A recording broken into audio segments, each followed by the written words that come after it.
It's beer o'clock on Reload Craft Beer. Today we've got a pretty unusual beer to review. I picked this up in Aldi. It's an American craft beer called Folded Mountains.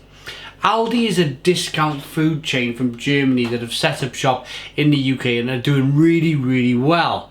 But to get an American pale ale in, and it's Folded Mountains Pale Ale, 5.3% ABV.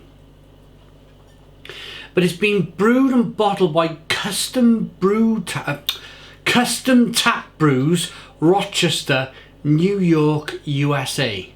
If any of you have got any information about this brewery, who they are, please comment. Comment in the comments box. I'd be really interested. It's a mystery to me. There's the bottle cap. Let's get this beer out into a glass, see what we get. Oh, it's a turn cap as well. I call it a turn. A twist cap, isn't it, they call them. We don't really get them in the UK, hence me ripping it off with a bottle opener. So pale ale, 5.3% ABV, is quite clear to look at. Good levels of carbonation, 2 to 3 finger white head. Yeah, let's get the aroma.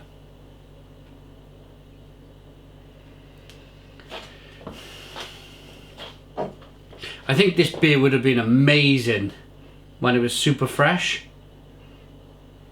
Maybe, and I'm just thinking out loud here guys, maybe Aldi purchased a batch of this. It was going cheap, made its way to the UK, wasn't doing particularly well. Aldi bought a batch of it, stuck it in their shops. It was about £1. £1 for a pale ale, 5.3% ABV, from America, Folded Mountains, New York City. Yeah, I've got no ideas about this beer. It's smelling a little old. I must admit, it's smelling a little old. You do get a sense of where the hops were. It's almost like a mustiness that it's a mustiness of what was there previous, which probably would have been grapefruit or mango and citrus.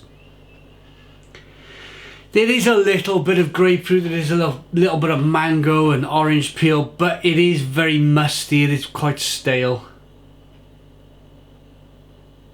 You're then left with some biscuit malt, breadiness. Let's dive in, let's try and recreate the past with this beer. Let's try and recreate what this beer might have been maybe 6 months ago when the beer first arrived to the UK. Cheers.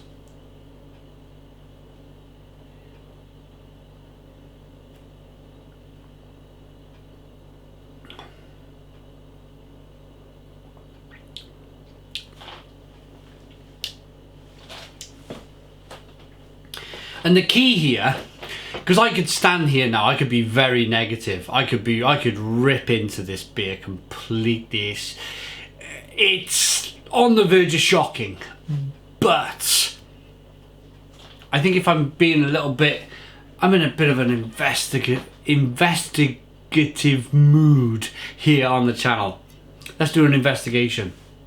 And that is, as I mentioned before, it's probably very old. The key to knowing whether it was a good beer is that it's still very bitter. And what that says to you is that there was a lot of hops added to the beer. When there's a lot of hops added to the beer, whether it be in the boil, whether it be in the fermenter, you're going to get quite a lot of hop character. Either from bitterness or either from floral flavours, hoppy, grapefruity, citrusy flavours.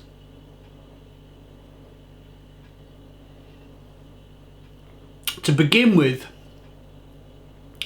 biscuity, bready malt. Then it turns into this bit of a chemical mess. It's almost like licking the inside of a toxic barrel. But, and here's the big but, on the back end, it's really bitter. And so piecing it from being an old beer here, ripping the layers back and saying to yourself, if I can taste biscuit malt, Then there's this kind of musty, weird chemical-like flavour, and then bitterness on the back end. The bitterness on the back end and the maltiness to begin with would be the big pieces of the jigsaw. Even that kind of weird flavour in the middle that's not very nice, that would have once upon a time been grapefruit, citrus, mango, and it would have been a nice American pale ale. Why would you, and this is the other clue, in the crowded American craft beer scene that we have in 2018, with literally breweries springing up everywhere, why would you open up a brewery to produce bad beer?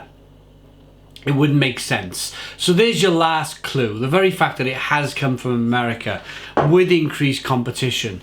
So ripping back the layers, looking at this beer, how it would have been back in the day before Aldi managed to get their hands on it. It's a German supermarket chain that really probably doesn't know much at all about beer. They work on bagging strategy, discount strategy, where they probably picked up thousands of these bottles for 40 pence each and retailed them back out for £1. It's business. I just so happen to get my hands on a bottle of this beer. So I'm going to give it 2 ratings. The first rating is the beer that I taste today. If you're in the UK, if you've picked up a bottle of this and you're like, oh my goodness me, what is this? It's almost undrinkable. Yes, it's a 3 out of 10.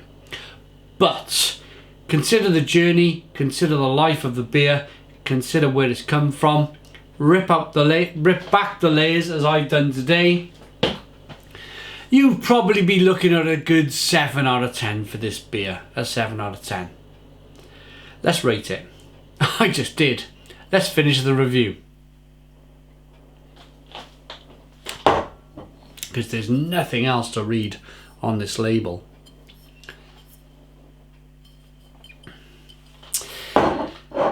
Thanks for watching. Put your comments in the comments box. Please subscribe to our daily beer reviews. Give us a big fat thumbs up. Boom! And cheers.